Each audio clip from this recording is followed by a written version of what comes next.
All right, hello everybody.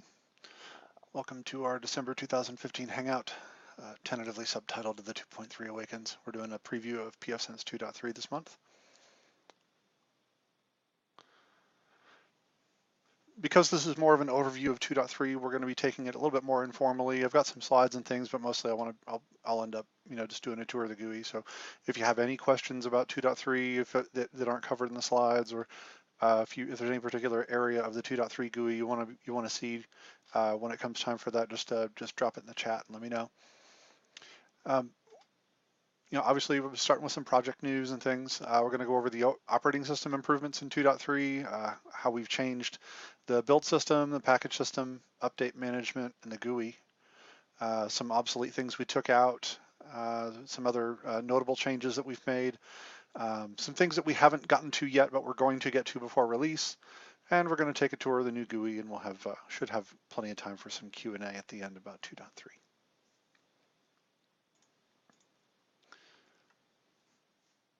All right, first up, the project news. We are going to have a 2.2.6 release. It should be coming out pretty quick here. We've got some crash fixes and some minor but beneficial changes. We've a few things that are of benefit to people who are going to be on the 2.2 release for a bit yet, and some things just in general that we've found that some panics and other crashes and some minor things too. The 2.3 release, it's getting into the final stretch. There's nothing holding us back from beta aside from having the time to dot our I's and cross our T's on it. The snapshots, as usual, they're at snapshots.pfSense.org. You can load those up anytime now. We're in the process of converting and updating packages for Bootstrap now. We've still got some areas of the GUI yet that need a little bit of polish. Still a few other tickets and things we need to address, obviously before release, but all the things that are blocking beta have been cleared. Now we're just putting an eye on, what's going to be done between beta and release. And obviously, as always, keep an eye on the blog for any particular fun news that we come up with. All right, so for pfSense 2.3, our core focus, we try to keep it somewhat limited because we didn't want the kind of scope creep that has always got us before. We wanted to focus on three big things: overhauling the build system, converting everything over to package ng, and converting the GUI to Bootstrap. Now, there's a lot of work involved in all of those, especially since we weren't dropping big features in the meantime. Things like packages and themes as a whole. It was a little bit more work to get it done this way, but we wanted to do it the right way and make sure we didn't lose anything in the process. It also keeps our, by still using packages, it keeps our image sizes down a bit too. So yeah, there's more work involved. It took us longer to get here, but we felt we took the right path. All right, talking about operating system improvements, things under the hood. We moved the operating system to a 10.2 base. It's really 10 stable, which at the moment is 10.2, plus a bit. By the time we get to release, it might be 10.3, but more likely it'll just be a little bit later point along the stable train. We have try-forward support that made it in, that one of our guys actually got into FreeBSD, and it's filtered its way back into our project after that. What that was is there was an old syscontrol tunable called fast forwarding, and if you had that enabled, you couldn't use IPsec. But with fast forwarding enabled, the throughput performance was a lot higher. Now that defaulted off because it broke IPsec, but some people didn't know about that, or it was kind of silly to have a tunable that gives you performance but not have it on by default. So we've worked around that so you can get almost all the performance of fast forwarding with IPsec enabled, the best of both worlds, and you don't have to twiddle any secret knobs to turn it on. I've also had some further refinements to AES-NI for encryption. One of our guys on a Google Fiber connection, I think it was Google Fiber, the gigabit connection at their house, got over 900 megabits per second of UDP across an IPsec tunnel back to the office. So we've got a lot of really good performance going there, and that was on a pretty modest one of our SG series units at the other side. So really really good hardware and really good speed we're getting out of it. Also in the operating system level, in our kernel, we enabled support for NetMap. We don't have anything specific that uses it yet, but we're keeping it in mind there in the future for packages and things may want to take advantage of it. Uh, its primary use or first use that we think might go that way is going to be for things like Snort, so they can do inline packet processing. But eventually we're going to be able to leverage that for forwarding traffic and other fun things. We've also enabled Beehive support in our kernels, so we can use virtual machines. We don't have any GUI support or anything formal for that yet also, but it's things we can start hacking away on, mainly for things like packages running as a virtual machine or for other network function virtualization, virtual hardware and virtual firewalls inside the firewall and so on. All right, in terms of overhauling our build system, it's always been a big complicated mess in the background, but we've gone through and really streamlined it significantly. The old tools repository that we used to have is completely gone now. And we used to have these big, giant directories full of patches that would get applied to FreeBSD, and it was very touchy and error prone. Whereas now we actually have a clone of the FreeBSD source tree, and our patches are applied onto that, and it's all managed in Git, and it's a lot easier to move forward. We can move along the tree pretty quickly. We just need some minor work and testing to either move up to like a later stable or a new release, or we could even do 11 current if we wanted with some work. The concept that we had before of PF ports, that's all gone. We have a clone of the FreeBSD ports repository, and any custom things we have that we couldn't get pushed into FreeBSD are there. But most of our changes and things we already got either eliminated or pushed up into FreeBSD, whichever was more appropriate. And some things were just made obsolete by new versions of things too. So that's a lot cleaner now as well. All the build scripts are now in the main pfSense repository. Things got reorganized a little bit inside there. There's now, the whole pfSense repository before was just right there. Now it's under a source directory. And then there's a tools directory that has the build scripts and things. So the build system, snapshot building, all that, all those scripts saw a lot of changes to be simpler and more robust.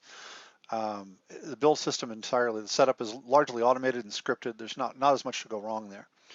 Our ultimate goal, we're not quite there yet, is to get the build system as close to FreeBSD as possible, so we can either make it as a port or do make world, make universe, make release, that kind of stuff. The old method that the builder used to just spam the builder itself with all sorts of stuff, installed packages on the builder. You had to make adjustments to the includes, and you had to build things in a certain special order and do all the stuff, and really touchy on the builder itself. And now that's all been pretty much done away with. I think it's all been done away with. Everything is built like a package with proper staging, and everything is handled in an isolated environment, so things get installed into that environment, which starts out clean, and we don't have these copy lists and things like that we had to do to make sure that we had all the right things. We're leveraging as much as we can of the FreeBSD build process to keep things in check, and all the knobs and things that we have in the builder. So overall, it's pretty good and really great shape, especially compared to what it was before, and it's a lot simpler to get through. And it's a lot more robust. There's less we have to poke and prod the builders, and if something goes wrong with the builder, it's really easy to spin up a new builder, whereas before it was a really touchy process.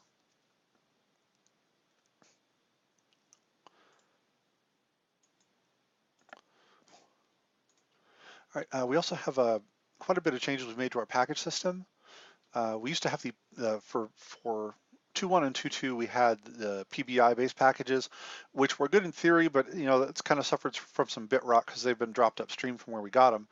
The PBI concept as a whole is gone, so that we're not going to use that anymore. We're using the same packages as FreeBSD, so we're using package NG. There's no more XML RPC to fetch package info from our servers. Everything is handled via package, so just stock FreeBSD stuff. We've got a package server, and it's the URL for the package server is defined on the firewall, and it fetches everything using the package protocol.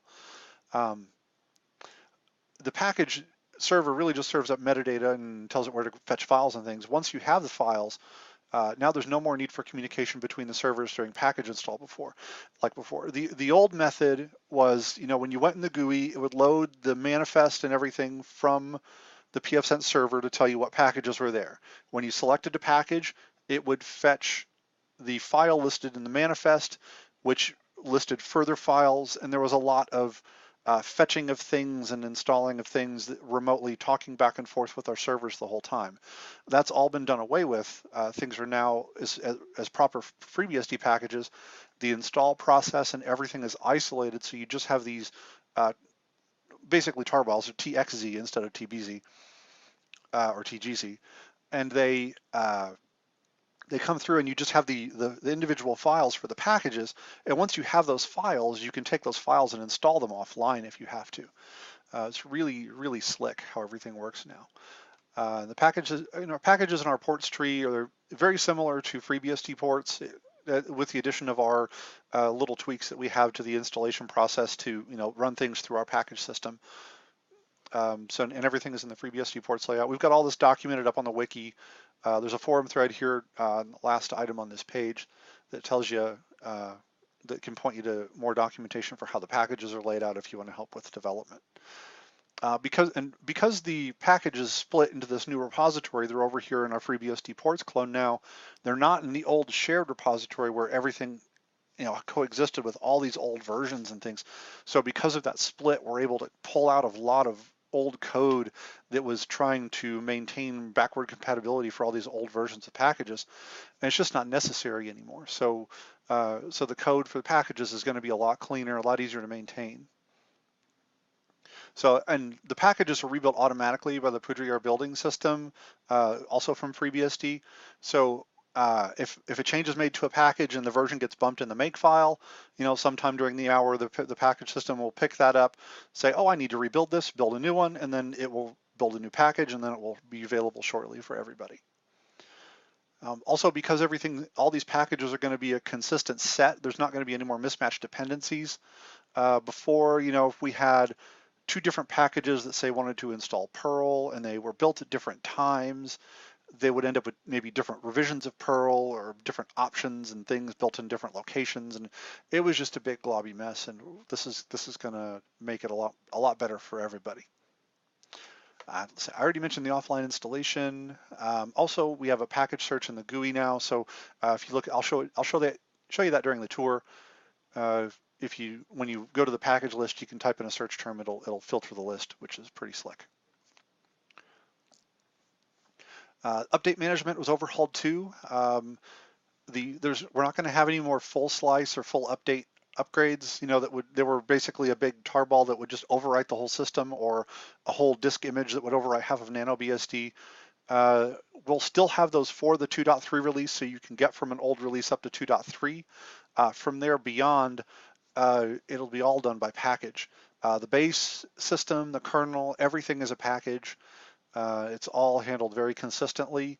Updates are all via package too, for the base system as well as packages, and everything is checked by the package command. And the update process, from a user perspective, you're still going to click, just about the same places. We replaced the instead of system firmware, it's now system update, because still calling it firmware in this day and age on modern hardware is kind of a misnomer. It really wasn't. It's not really firmware; it's software. But we'll just call it update, since we're making it a little bit more generic term there. If you do run an update on a full install, then package is just going to go out and look for the new items, and then it will install them. That way, if you're running NanoBSD, it duplicates your current slice to the other slice, and then runs the package upgrade in the other slice. So you still have that extra redundancy with NanoBSD. Updating, whether you do the update from the GUI or the command line, it's going to be the same experience now. In fact, the GUI pretty much just outputs the same output you see when you run the command from the command line. Behind the scenes, like I said, the old methodology, you would download a full update, and that full update would just unpack itself over the entire system. As a part of the upgrade process, it might delete some older files and things, and it was just basic. It was kind of a mess, and it was usually it worked right. Most of the time it worked right. Every once in a while, something would go a little wrong. You would also run into situations where, especially when you cross a major version, sometimes it would have trouble rebooting, or sometimes it would have other issues because the kernel and the kernel that was running was not the same as the binaries on the system at the time of the reboot, and so it would have trouble. Um, and now what happens when you run an upgrade, at least for a full installation, the kernel gets upgraded and then the firewall reboots. Uh, During the reboot, before it actually starts the rest of the system, the base it will stop and it will update the base, and then it'll start the rest of the boot process updating packages and everything else.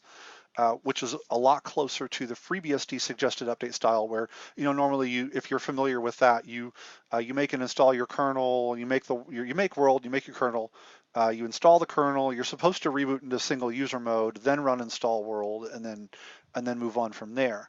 And so what we're doing now more closely mimics the process that FreeBSD does in sort of in a more automated manner. So the end result is the same in both cases. You end up with a fully up-to-date system. However, the way we're doing it now, it's a lot cleaner and nicer and more proper, and again, closer to how FreeBSD works. As far as the GUI goes, this is going to be the most visible part that everybody's going to see. The entire GUI was converted to Bootstrap. Every page was touched. Every page was converted. Everything is different in terms of look and feel. In the process, we cleaned up a lot of code. We fixed up a lot of the option text. We've had some feedback from people using screen readers, and they've said it's a lot more accessible too for those who have some sort of eye disability or other disabilities that makes assessing pages harder or difficult rather. We removed the old style themes; those are all gone, but we do have some new CSS-based themes, and I'll show you the ones we have. There's JavaScript and CSS refactoring that were also done before. Different JavaScript libraries were included on different pages in different ways, and same CSS files weren't handled very consistently. And now we've done everything in a more consistent manner. Every page does certain things, and when it includes the header include, then there's a footer include that has other things, and it's just a lot more consistent and less error prone there as well. We've also employed more use of Ajax in updating widgets in other places. I think like status gateways, or no, routing updates by Ajax now, and it's really nice and slick. And also on the widgets, I think just about every widget now does some form of auto updating. We also changed up the icons and action buttons that were pretty confusing. Before we had like the plus button and the E button and the little download button, and we kind of shoehorned those into so many different places because they were the buttons we had. But we switched to using the Font Awesome icon set, and so we have many more to choose from, and a lot of them were more appropriate for specific purposes than we had before. So you'll notice that the icons are different, but you should be able to more intuitively figure out what they're for based on what they look like. There were also a couple of files that were around that were named incorrectly. Not really going to matter a whole lot unless you're one of the people who maybe had a bookmark to a specific page that changed. We've got a list in the ticket somewhere, but it was like diag logs should have been status logs because it's under the status menu. Diag IPsec was the IPsec status. It should have been status IPsec. There was one called carp underscore status. It should have been status underscore carp. So we're trying to keep everything consistent that way too. And so now all that's been corrected. The log pages have been combined. Almost all the logs are handled by a single common page that has some new filtering. There's a new cool little filter panel that you'll see in the logs that I'll show you here in a bit. We've improved the notices in the GUI where they, if there's an alert, if something has happened, they're formatted a bit better. They're a little bit easier to spot where things are and what happened. We also have in progress, it still needs some work in a couple places, the menu that scrolls with your window. So instead of staying at the top of the page, it'll stay at the top of your view or window. So as you scroll, you'll always have access to the menu. Now, talk about a few things we took out. We took the PPTP VPN server out. The protocol of PPTP had been broken for over 3 years. It offered no meaningful encryption, and it was a pain to deal with. There's a longer explanation for why it was removed on the forum if you want to go looking for it, but it was just time for it to go. The PPTP WAN client is staying, but if you're stuck with an ISP that's using PPTP and you have to do that, you'll still be able to. But if you have to host a PPTP VPN server, it's time to move on. It's been past time to move on for a couple of years now. It's time to convince anybody who's trying to force you to do that that is the wrong way. We also took out layer 7 classification support from the traffic shaper. Very few people used it. It was broken for all the 2.2 release. It had absurdly high CPU usage, and you'll get better filtering out of like Snort with Open App ID. Has a lot more, is kept a lot more up to date. But with layer 7, the patterns we had were old. They barely matched anything properly. The upstream project that we'd used hadn't really been maintained in a while, and all around, it was just not a very good system that was there. The only thing you can't do with the snort filtering type thing is traffic shaping. But if you were one of the few people that actually had layer 7 working and you were using it for traffic shaping, I don't know, you're one of the very, very, very, very, very lucky few. But it was just a big mess, and it really didn't work like people wanted, so we took it out. We also took web support out from wireless interfaces.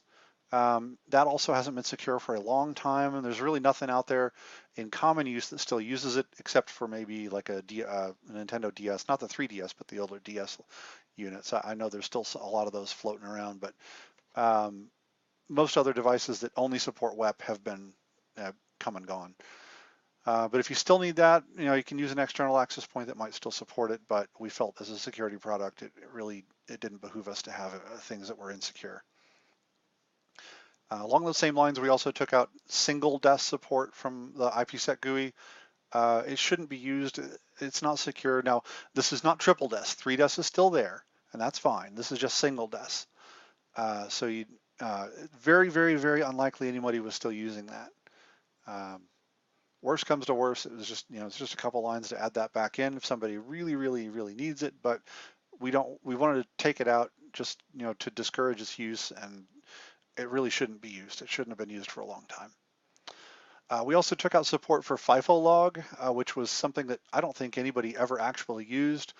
We had started to put in support for that years ago as an effort to replace clog, but it never really worked out. It buffered the writes to be better for disks like flash, so it wouldn't write so much. However, as a consequence, you almost never could read the current data. So it was kind of useless for how most people want to use logs, at least in our product. So it didn't make sense to keep that, so we dropped it because we didn't even have a GUI knob for it, and I don't think anybody ever actually turned it on. A couple of the notable changes, we have finally replaced APinger with dpinger, which has one process per gateway. It's got improved calculation and it's fixed a bunch of bugs. We still have a couple of rough edges with it for integration, but it's finally dead. Say ping pong, APinger is dead. For OpenVPN, our default topology, we changed that over to subnet. It used to be net 30 was the default. Things that are upgraded will stay net 30, but for new tunnels, we're encouraging people to use subnet. The OpenVPN project itself has claimed that net 30 is deprecated, but they have not even changed their own default away from net 30 because they're fearful of breaking older clients. But the only clients that really have a problem with subnet are Windows clients that were really, really, really old. We're talking like 8-9-year-old clients. And I mean, even with Windows XP, you can always install the current version of OpenVPN on there, and you're fine. But push come to shove, you can always manually set a tunnel to net 30. We just want to nudge people towards subnet because it's a lot easier to use logically. Because with subnet topology, say you give a /24 to your tunnel network, the server is going to take an IP address, and everybody else just is one IP, just like you're all in one big subnet, which is logical. With net 30, OpenVPN carved out these /30 networks from the tunnel network. So say you had a /24 tunnel network, the server itself would take /30, like 0 through 3, and then the first client would get .4/30, and it would the client was 6, the server was 5, and there were all these virtual addresses, and then the broadcast and null routes and everything. It really wasted a lot of address space, and it was really confusing for people. And you could only fit 63 clients in a /24 network. So it was really inefficient. So we encourage people to actively, try out Subnet, use it when they can. It's good. It's a good move. PHP in the backend has been upgraded to 5.6. Some people care about that kind of thing. I know it's the most up-to-date general release. We have no plans to go to PHP 7. I know it just came out, but we're not going to go down that road anytime soon. Also, FreeBSD 10.2 or 10.10 stable brought in the ability to disable paravirtualized NICs and disks for Xen. I know some people had some concerns about that because it was automatically enabling them, and it would either change the names of the NICs, or maybe the paravirtualized NICs didn't support certain things, I think like Alt-Q and VLANs. So they had faster performance but less features. So now there is an option or a knob somewhere you can twist to turn that off if you want to go back to the emulated ones. Now, these are things that have not been fixed yet, but it's things that are on our radar, things we're going to get fixed before release. I've got a number of bug fixes out there that we need to address, like the limiters and pfSense. That's still a thorn in our side. We are going to overhaul the RRD system. The graphing front end of it in the browser is going to move to D3 and JSON. It's all going to be done in the browser. What that's going to let us do is remove the graph support from the RRD tool binary in the back end, because to coexist with ntop-ng, we have to use RRD tool 1.4. However, RRD tool 1.4 has several hundred megabytes worth of extra dependencies that we don't currently have. And rather than increase our base image sizes by that giant blob, we're trying to find a better way around it. And in the process, we're going to be redesigning the graphs so they're visually they're easier to see, and they'll have some better distinction between items on the graphs. We're also going to have some more refinements to the look and the feel. So what I'm going to show you in these themes that we've got, it's not 100% the final look, but it's what we've got so far. But if you have any feedback on it, that we have a 2.3 development board, you can pop in there and drop us a line. All right, well, here's the meat and potatoes of what we're doing here. Here's the dashboard of 2.3. And as you can see, similar widgets to before. You can see things updating here, updating live, like the memory usage, CPU usage, and all the bar graphs and things you see there. The update live, and visually when they update, if there's kind of a bit of a bounce in the bars to let you know how much they changed. You can see a lot of our updated icons and things here. We've got, like always, you can drag and drop the widgets, except there's the save button comes down here at the bottom. You can add widgets up here using this panel. Just find a widget in the list, add it in, off you go. So it's not that different from before. The buttons are in slightly different locations because the plus button's over here rather than a little button over here over on the left. So if I wanted to add like, think of anything else I've got on this one, IPsec. And then it reloads, and the IPsec widget's down here.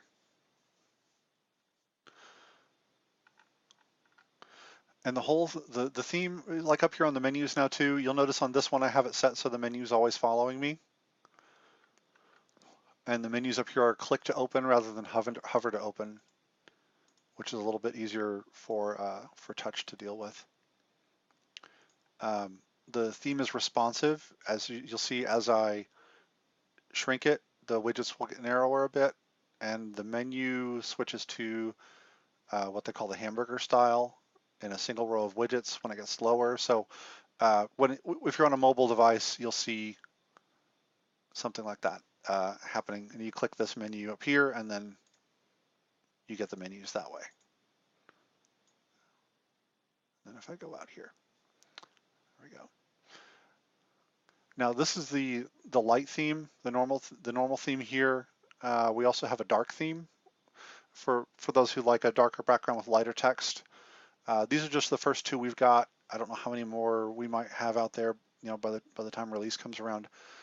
These are the two we are actively maintaining. And there's no functional difference between the two. It's all just CSS changes. And as before, you change that from system and general setup. Down here at the bottom, you got your theme. We have a beta skin that we've got, or for development, we've got the normal and the light. Like I said over here, pfSense 2.3 is like the fourth, has a light theme, a dark theme, and it binds your network together. Personally, I like the light theme because the dark theme kind of messes with my eyes a bit. But I know some of our guys love the dark theme. They have everything really dark with light text, and they love it like that. And let's take just a look at a couple of the pages around here. We've got look at the logs. It's a little bit separated up more than it was before. There's the time, the process, and the process ID, and the message. They're all in different columns, and they added sorting to that. There's a filter panel up here where you can actually filter by a specific time, process ID. You can change the quantity. Like if I wanted to search for reload, you could find that message there. And a lot of these, aside from firewall, a lot of these logs are all handled by the same file, just with different parameters up here. Like that's log file, DHCPD, portal, it's all the same. So it's a more consistent appearance here. You can also have these logs will have individual settings for how much you want to do on a per log basis. Like you can do forward, reverse, and all these are on a per log basis instead of a global basis. You still have the global defaults, but you're not forced into that. But all these log pages have the filter panel. All of them have the settings. Now for the firewall logs, these aren't going to be that different than before. Just a little bit different default layout here. The icons are a little bit different. Like this icon is going to resolve DNS for what you've got here. This here adds an easy rule block. Before it was a little red X. This one here adds an easy rule pass. It was before, I think it was a green icon with a plus. Also sortable, and there's also filtering options. A little bit more filtering options on this one because there's more fields.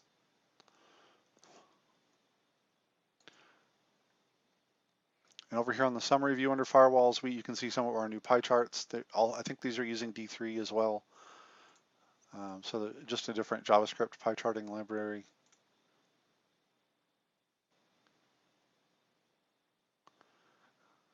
That kind of breaks down what your firewall logs are doing.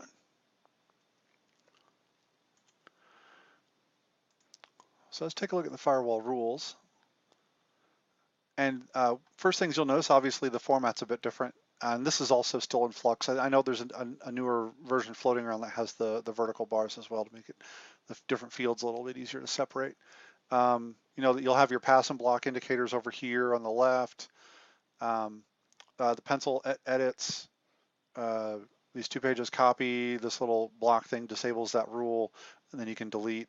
There's also add to top and add to bottom buttons rather than having a plus up at the top and a plus at the bottom.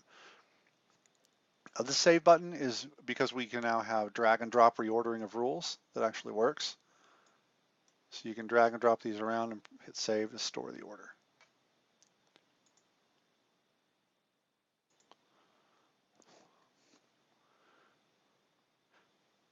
And so yeah, you get a good look there at those icons, and then like over on IPsec, it's a little bit different. I don't have a lot of entries on this one, but if you're moving things around, I know before you had the checkbox, then you had a little arrow to move. Now you click and you click the anchor, and it'll rearrange things that way. Just to give you a little hint about how that goes. So all around, instead of you having like a plus button, we've added a little bit better description of what adding does. Like here's add a phase 1, under here is add a phase 2, and there's delete shows you what you delete. A lot more of these things are using post before instead of get, so it's safer for the browser and for your session. Another thing you might notice is our breadcrumbs up at the top are more consistent across all the pages, and we've got our shortcut bar here too. We're still in the process of refining these. I think we talked about changing some of these icons around. I think that they might be doing the gear settings or something else. I don't know. We're looking for different ways to refine these icons. With so many available, we're still having some trouble picking just the right ones for each thing. But some other places you'll see, like here, like to export a certificate, export a key is a key. Like P12, there's a key with a P12 on it. And then deletes the trash can. So all around the GUI, you'll see stuff like that where before you might have remembered where the buttons were and you could hover to check, but now it's going to be a lot easier to identify based on sight what you see there, how that's going to work.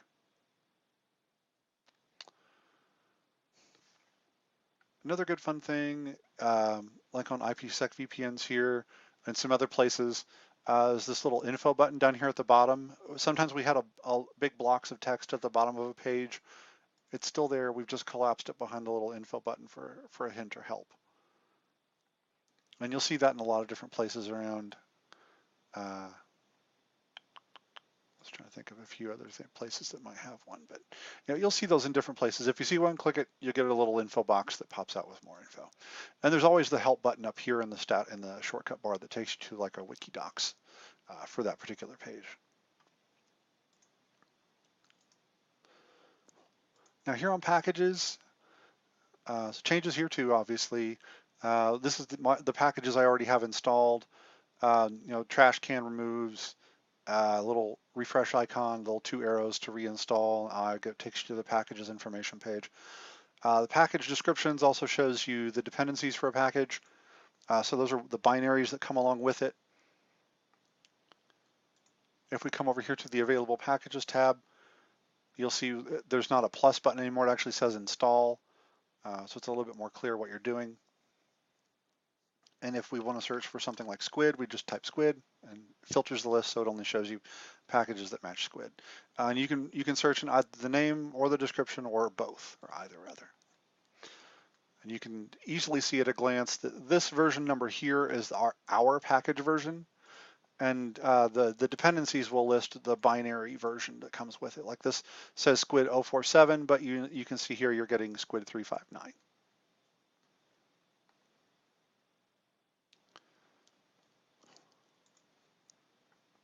And looking at the update management, you can see here it's obtaining the update status. When you do an update, say download, confirm, and then it shows you all the things it's going to upgrade, and then it fetches all this info and tells you a little bit like how much more space it's going to use and things like that. But as you can see here, it's going to update our kernel, it's going to update the default configuration, the base, depinger, and a few other little bits and bobs.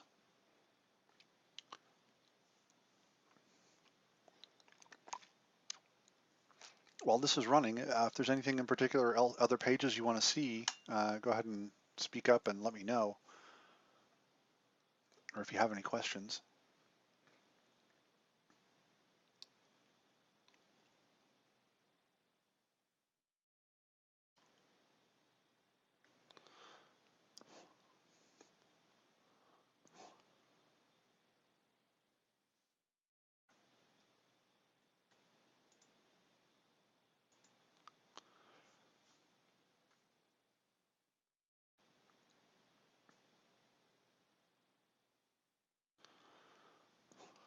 And as you can see, there it goes. And now it's in the process of rebooting, and it'll come back up in a bit.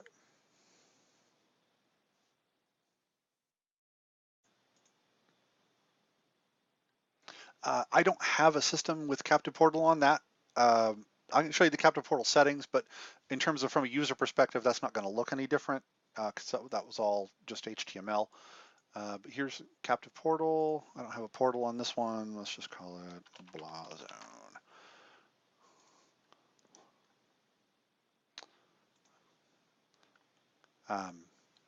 The options are all the same, a little bit different layout. Obviously, things are going to have a little bit better description text. Pre-auth redirect, all the same settings are all here. They're just organized a little bit differently. Like the radius protocol is, side to side instead of up and down. And if you choose radius, it pops out the radius settings. If you choose local, it hides that. It gives you the choice for the privilege. No auth goes there. And if you set, local manager vouchers, then you can turn on vouchers. And then the controls here to upload pages are a little bit fancier, but ultimately have the same content as before. And somebody else wanted to look at RRD.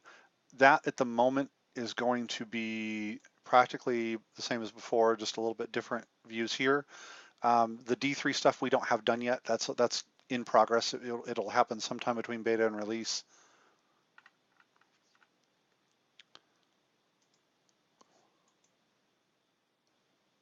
Oh, in the meantime, this guy's updated.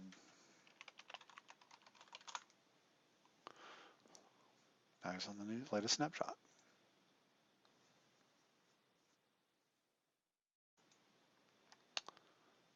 So yeah, back to RRD. At the moment, the graphs themselves are going to look the same as 2.2. They are eventually going to be redone. That part hasn't been done yet.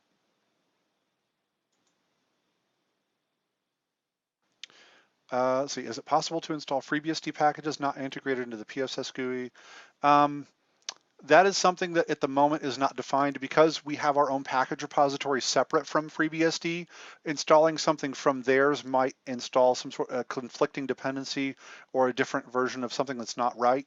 One thing that we've considered is firing off our package builder and just letting it build everything from the FreeBSD ports repository. But that's just one option. We're trying to find a way to coexist with the FreeBSD repo, but we're not sure how nicely that's going to come out. Well, we're still thinking about that. Let's see, logging to syslog stay the same because of parsing. If like the firewall log and all that, I'm not aware of any changes. There might be some log messages that have a little bit different, like that we've put in the main system log from our system. There might be some things that have some slightly different text. Things from underlying daemons, those will be the same unless the daemons changed. It depends on what you're coming from and go into what might be different. But for the most part, things are going to be identical to before over syslog.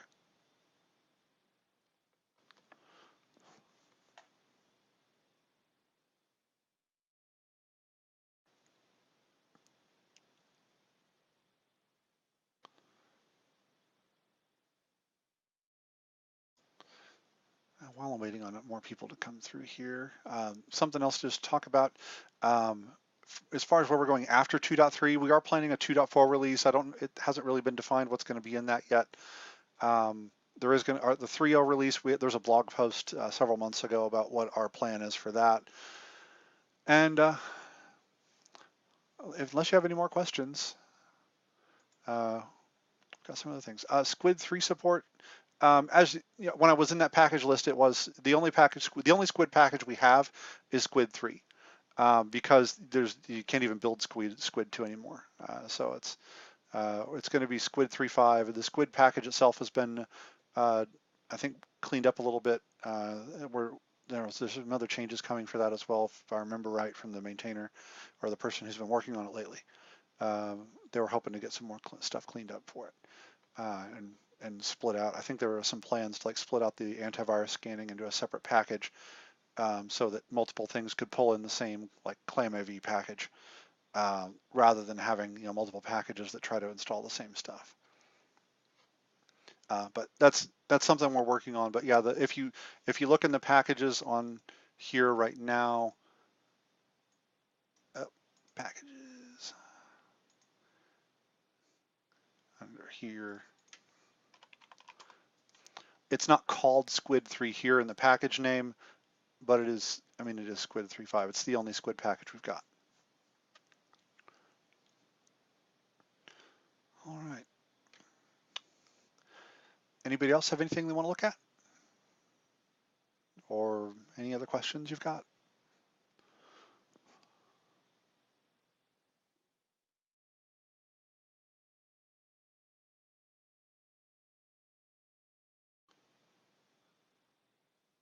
You're welcome, Andrew. Thank you.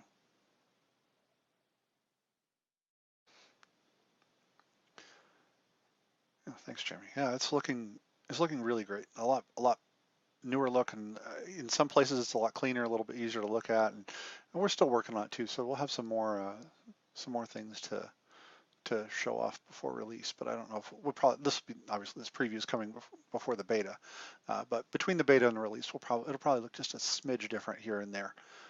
But it's overall a lot more modern look, a lot more up to date.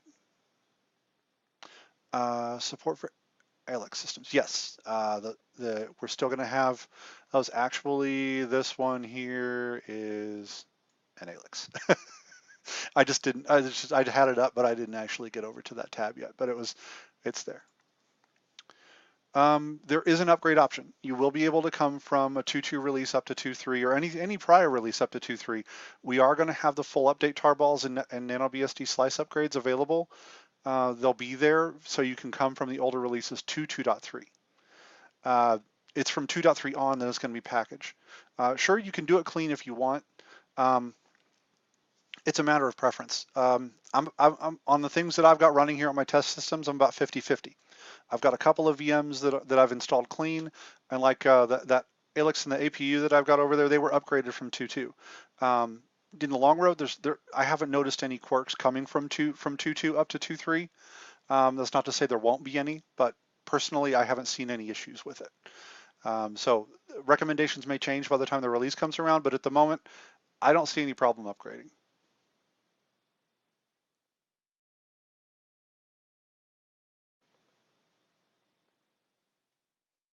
Because in this tab here, let's see, James, IPsec throughput tests.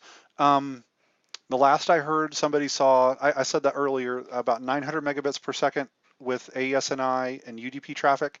I think TCP was significantly lower than that. It was about closer to 500, but they spotted some things that they might be able to fix to get that up higher even yet. Sean, backup and restore, yeah, backup and restore are the same, still config XML. Packages will auto update with the upgrade. Actually, if I remember the backend code right, it's going to uninstall your PBI packages before it leaves 2.2, and then when it gets to 2.3, it's going to install the new ones fresh. But it will end up with the new versions. Andrew, you're not able to restore a partial config from two different versions. That's never worked with in the past. You always have to restore an entire configuration, which you can do safely. You could take a config from a 2.1 or 2.2 or even 1.2 and then restore that to a 2.3 in whole, and that will work. But piecemeal restoration of something from an older version, that's not going to work. What we have recommended in the past, if you want to do a partial restore, is to take your configuration in a virtual machine, restore it in whole to a new VM or a clean setup. Entirely on the new version, and then you can export just the part you want off the current version and then import that into your real target. Mark, oh, the package settings, yeah, those are the same. Those will stay. Matthew asking about hardware specs. I am not aware of any changes to the hardware specs that are needed. In most cases, it probably will actually perform better on older hardware, just for some of the improvements we've done. There might be a couple of things where it might want a little bit more RAM here and there, but I've got a 256 meg ALEX, and some of my VMs only have 256 meg of RAM, and I haven't had any issues there. So I wouldn't worry so much about that, but we might come up with some more official recommendations by the end.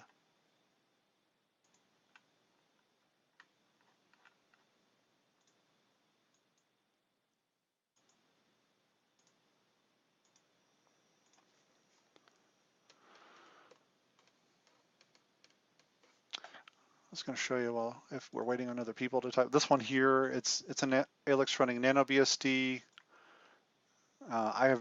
It's been pretty solid for me.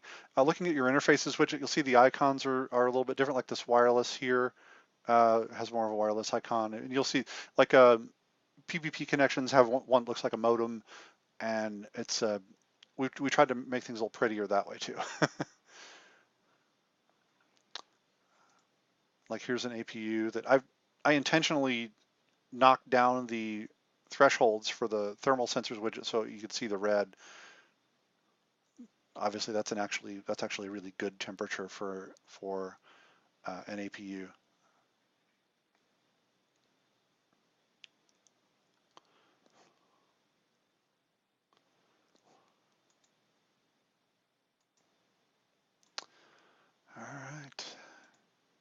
Anybody have any more questions or anything they want to look at?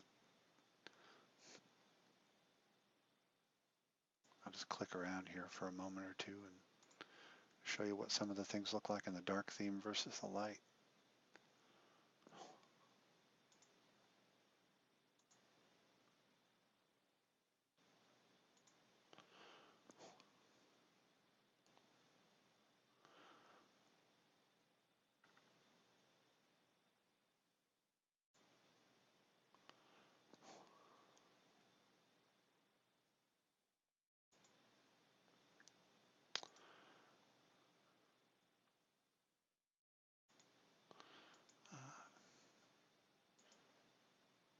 Let's see, some of the packages we've already converted, like this mail reports package and system patches. We've updated the look and feel to be, to use the Bootstrap framework rather than trying to convert, rather than trying to shoehorn the old style into here.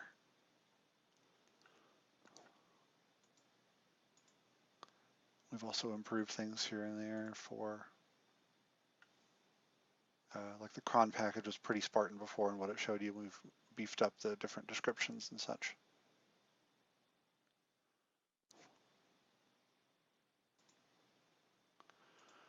Like here in the patches package, we've also got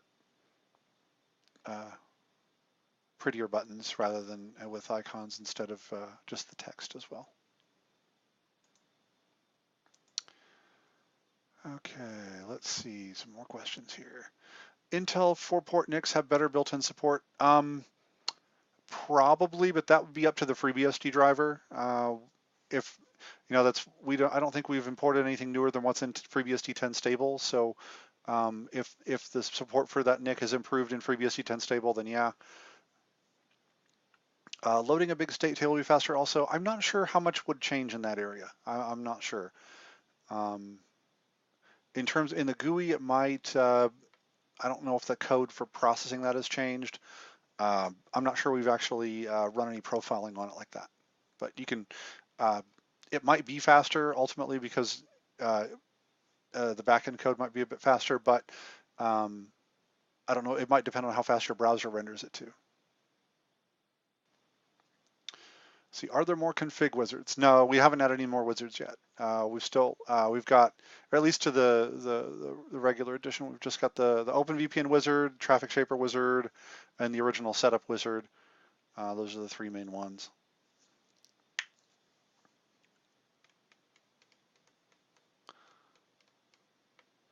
Matthew, I'm not sure which tweaks you were talking about. If you're talking about like NMB clusters and things like that, those would still need tuned, because that's really more about network memory management and allocation.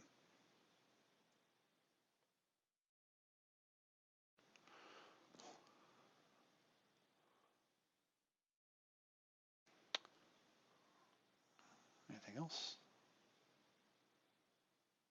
Yeah, that's what I thought you meant, but I wasn't sure. I'm not sure which tweaks you were talking about for the Intel 4-port NICs, but more likely than not, unless something changed in that regard for that NIC in FreeBSD 10.2, it's still going to work the same. Like if you had to adjust like NMB clusters or other things that you might still have to adjust them. Now, even on 2.2, you would need some of the older tweaks, like there were changing to queues and things like that you had to change on 2.1 and before. You don't even need that on 2.2. But things like MBUF allocation, you would still have to change.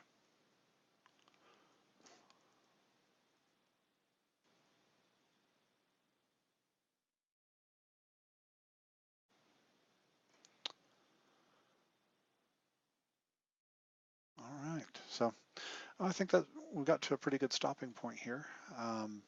So we do have a 2.3 board on the forum. If you want to give us more feedback, or if you want to offer to help, anything you want to do there, just go on to forum.pfSense.org and find the 2.3 board and look at the posts there and chime in. And all right, that about wraps it up for today. And I'm sure a good chunk of you are going off to the movies if you haven't already, and enjoy it. We'll see you next month.